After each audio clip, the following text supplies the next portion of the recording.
Let's get into the Razer Black Widow V3 10-keyless keyboard, a keyboard that I bought not long ago. I unboxed it, and if you missed that video, kindly go and check it out. I will put in the link in the top corner so that you do go and check out and see what this keyboard comes with. Long story short, let's get started.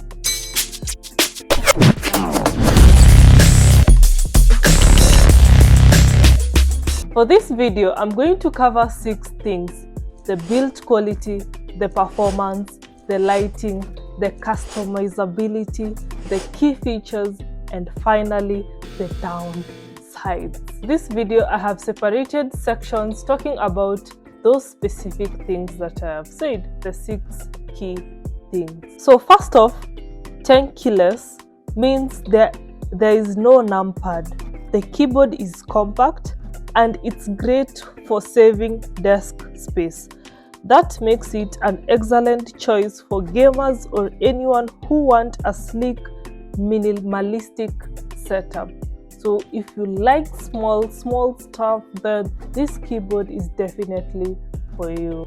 So let's start with the build. The keyboard has an aluminum top plate with a plastic bottom, giving it a sturdy yet lightweight feel.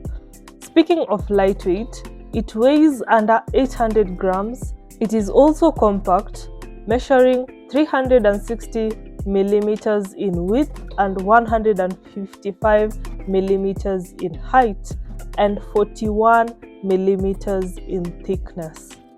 The keys are made of double shot ABS plastic and the keyboard connects via USB 2.0. The keyboard also has kickstands with 2 heights option, so you can adjust it to your preference. Plus, there is cable management raceway to keep your setup looking clean. So you can take it to the middle or the side, whichever way your setup is, the keyboard got you with the cable management. Moving on to the next bit, we are talking about the key features. The keys are powered by a yellow mechanical switch, which are silent but are still louder than my old Razer Synosa V2 membrane keyboard.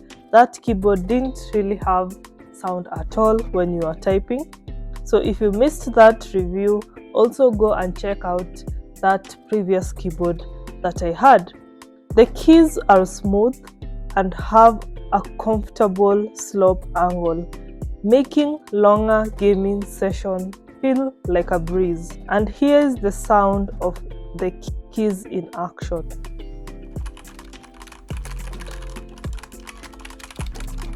Satisfying, right? Let's talk about the performance. The keys are built for speed. So the keyboard says that halfway through pressing the keys in the keyboard, your action will already have started. So for example, you're clicking W on the keyboard to move forward.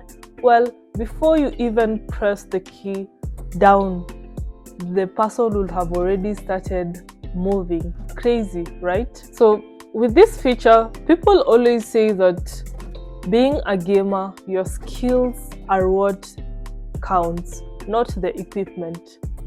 But does the equipment help in anything? Is there an argument there? Well, let me not raise it because it's an argument that won't end. Moving on to the next bit, the lighting.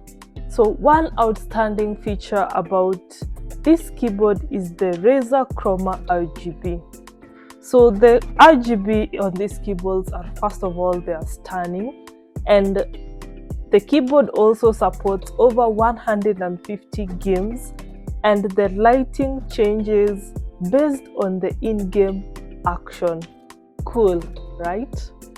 Well, this feature is not for me because imagine when I'm playing inside the game and then I hardly notice what is going on my keys because I don't really look at what my keys are doing. I'm always focused on the game so that I don't fail my teammates, I don't do anything bad. Of course, I want to win, the game. So imagine me in a Dota match and then I press my alt and then I tell people, wow, you see my alt, what it has done to my keyboard.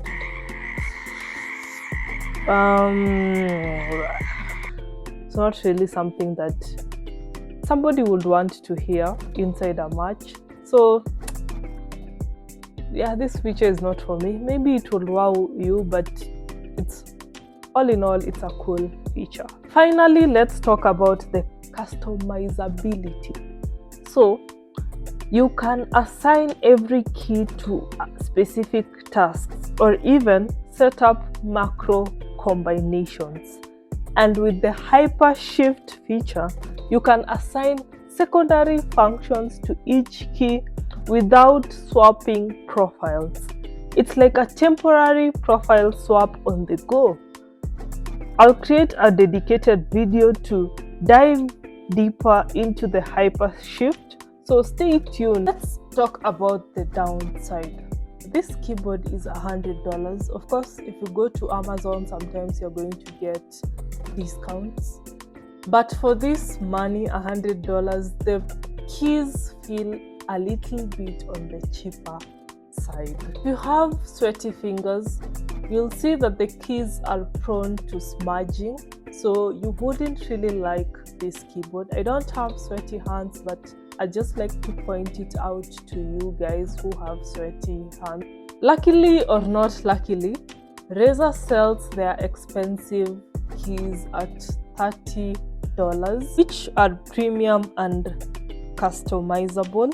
I think Razer were just hoping that we were going to buy this keyboard and then upgrade to their keys. Well, I'll probably try buying those keys so that I can see if I can customize my keyboard further to look not basically matte black.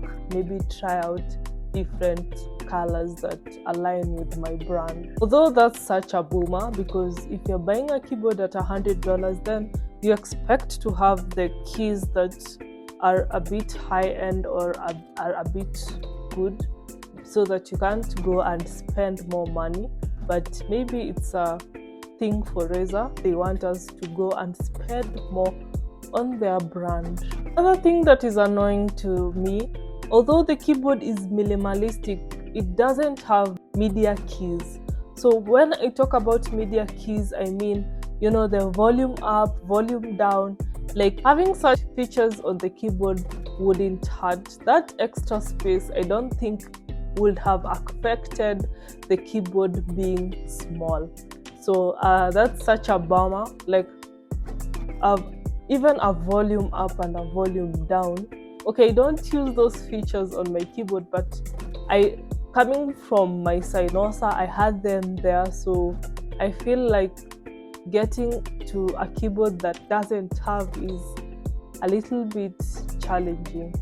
Another downside is if you need a long cable in your keyboard, then this keyboard is not for you. The cable is short and you might need an extension to extend the length of the cable for this keyboard. Also on the cable, another downside is the cable's coating. It's coated with plastic, and if you move your cable from time to time inside the cable management, you might end up finding your cable has started tearing, and you're going to have to put sellotape on the cable, which can be really annoying. For a keyboard that is $100, we expected more of a better coating for the cable.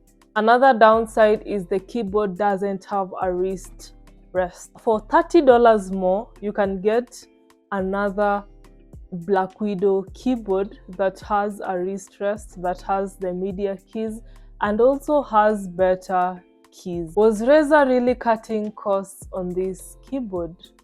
Well, it's still an argument. Then finally, the logo on the Black Widow 10 keyless doesn't lit like other Black Widow series, which is such a bummer. And okay, for me, it doesn't really disturb me a lot, but the side of me that likes RGB lights is like, oh, it would have come with the lights. Well, this keyboard is not actually the keyboard I wanted. I wanted a full-size Black Widow keyboard, the $130 one, but my brother decided to bring me this, and life moves on. I can't do anything, so I just play with the keyboard and try to enjoy. So my final thoughts on the keyboard: is this keyboard really worth it? Well, that's for you to decide. For me, I'd rather add the $30 and get the full-size keyboard with the numpad, with everything else. But if you are a minimalistic person and you just want something small that you can travel with it, then the 10 kilos will go a long shot with you. And also, if you don't mind the downsides that I have mentioned, maybe the keyboard is just good for you, then you can also go and purchase it, and there is a link in the description down below for you to go and purchase this keyboard. So make sure you use the link and purchase the keyboard, or just use the link to purchase any other keyboard that you'd like to purchase, or any other thing that you'd like to purchase. Thank you for watching this video. Make sure you subscribe, hit the notification button, and like this video. I hope that the review has been satisfactory for you. Keep supporting my channel by watching the videos, and let me catch you in the next video.